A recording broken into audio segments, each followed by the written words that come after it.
महाराष्ट्रासह इतर राज्यात हाहाकार माजला आहे. शेतवाडी, गुरेढोरे, घरदार, भांडीकुंडी सारे काही वाहून गेले आहे. बाधित लोकांच्या अंगावरील कपड्यांशिवाय त्यांच्याकडे काहीही शिल्लक उरलेले नाही. अशावेळी नदीला पूर आला असल्यास त्याला नैवेद्य दाखवण्याची सेवा गुरुमाऊलींनी आपल्याला दिलेली आहे. योग्य तंत्र दुर्लभ या न्यायाने काम करावे लागते आणि 8 ते 9 रिश्टर स्केलच्या भूकंपामुळे मोठ्या प्रमाणात जीवित आणि वित्तहानी होते. ही वित्तहानी टाळण्यासाठी गावागावात भूकंपशांती यंत्राची स्थापना केल्यास भूकंप आल्यास केवळ 1 ते 2 रिश्टर स्केलचे येतात आणि कोणतीही हानी होत नाही. ही माहिती ग्राम अभियानाच्या माध्यमातून जनांसमोर आणली पाहिजे. जनतेला काय हवे आहे, जनतेचे हित कशामध्ये आहे हे ओळखून त्या प्रश्नाला प्राधान्य दिले पाहिजे. समाजाचे कल्याण व्हावे आणि शुद्ध भावनेतून काम केल्याने आपलेही कल्याण होते ही बाब लक्षात घेऊन सेवा कार्य करावे. आपल्या शेजारच्या देशात अराजकता निर्माण झाली. इतर राष्ट्रांमध्ये अशीच परिस्थिती उद्भवणार आहे. शिवाय फार मोठ्या नैसर्गिक आपत्तीचीही सामना करावी लागणार आहे.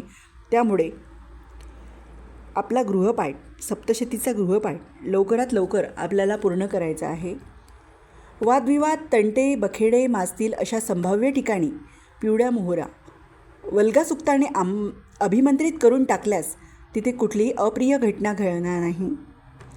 मूल्य शिक्षणाच्या माध्यमातून घरोघरी श्रावणबाळ आणि पुंडलिक घडावेत असे कार्य आपण योजले पाहिजे आणि राबवले पाहिजे. झोकून देऊन आपण पुढील पिढीला सुसंस्कारित केले पाहिजे. विवाहाचा प्रश्न गंभीर बनला आहे. या समाजात समस्येसाठी पोक्त वयाच्या सेवेकरांनी विवाह मंडळात काम करताना गावागावात मार्गदर्शन करणे गरजेचे आहे. आणि कीटकनाशके आणि रासायनिक खतांमुळे भाजीपाला, अन्नधान्य विषारी बनले असून समाजातील कॅन्सरसारखा असाध्य आजाराचे प्रमाण वाढले आहे.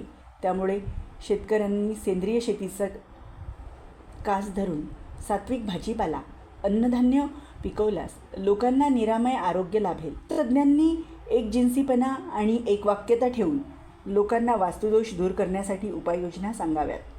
विना तोडफोड वास्तुदोष सौम्य करता येतो. घरात, स्वयंपाकघरात जर काळा कडप्पा असल्यास त्यास सफेद किंवा पिवळा रंग देऊन हा दोष नष्ट करता येतो. असे अनेक उपाय सेवा मार्गाने आपल्याला दिलेले आहे. याची आपण नोंद घ्यायची आहे.